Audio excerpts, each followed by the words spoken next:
অসহায় বৃদ্ধা শায়েস্তারার পাশে বাঞ্ছারামপুর প্রেস ক্লাব। তথ্য ও ভিডিওচিত্রে বসন্ত টিভি। আমার স্বামীও নাই, কোনো ছেলেও নাই, দুইটা মেয়ে।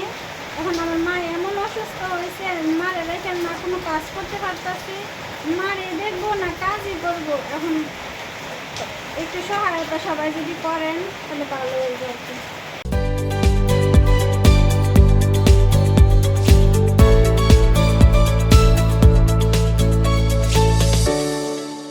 আপনারা দেখছেন বসন্ত টিভি।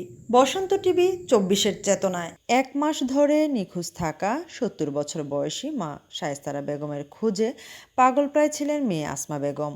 অবশেষে ফেসবুকে ভাইরাল হওয়ার পর সামাজিক যোগাযোগ মাধ্যমে সন্ধান মেলে সেই বৃদ্ধা নারী। ঢাকার সোহরাওয়ার্দী হাসপাতালে অপকৃতস্থ ও গুরুতর অসুস্থ অবস্থায় ভর্তি ছিলেন।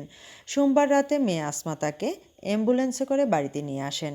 ব্রাহ্মণবাড়িয়ার বাঞ্ছারামপুরের সলিমাবাদ ইউনিয়নের সাহেবনগর গ্রামের এই অসহায় বৃদ্ধা বিধবার পাশে সহায়তার হাত বাড়িয়ে দিয়েছে বাঞ্ছারামপুর প্রেস ক্লাব।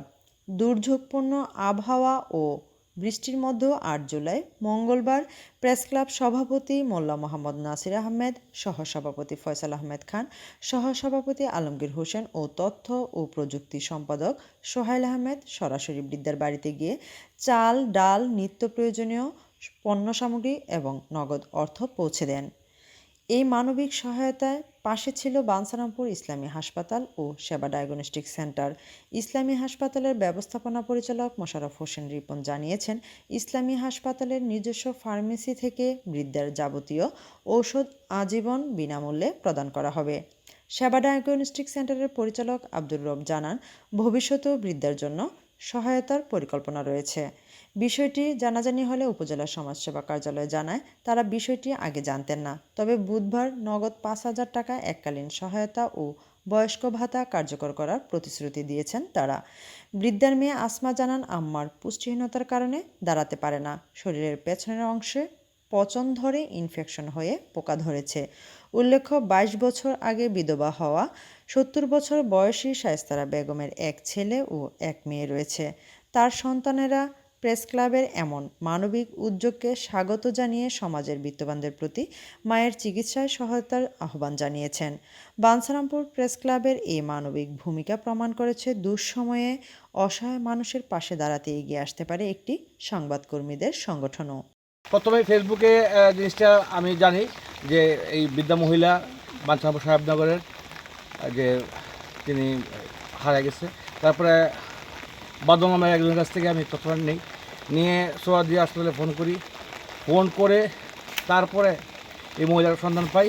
মহিলাকে যাইতে বলি সোয়াদি হাসপাতালে, উনি অনেক কষ্ট করে আনে, আজকে আনছে। আনার পর বাঞ্ছারামপুর প্রেস ক্লাবের পক্ষ থেকে এবং আরও 2টি প্রতিষ্ঠান থেকে আমরা সহযোগ করে আজকে চাল, ডাল যা যা লাগে নগদ টাকা সহ আজকে এই সাহেবনগরে আসলাম। দেখতেছেন বৃষ্টি পড়তেছে, এই বৃষ্টির আমরা দিয়ে আসলাম। তো তারপরেও আমরা সবাইকে, সমাজের সবাইকে, বিত্তবান সবাইকে আহ্বান জানাবো এই মহিলার জন্য কিছু পারলে করবেন। অসুস্থ রোগী ঢাকা থেকে আমরা সার্বক্ষণিক যোগাযোগ করলাম।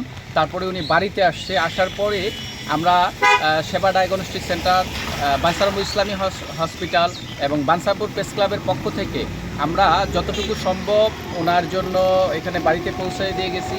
এবং আপনারা সমাজের বিত্তবান যারা আছেন তারাও ওনাদের পাশে আগায় আসেন। এটা আমাদের সমাজের জন্য মনে করি যে খুব ভালো কাজ। আপনারাও আগায় আসেন।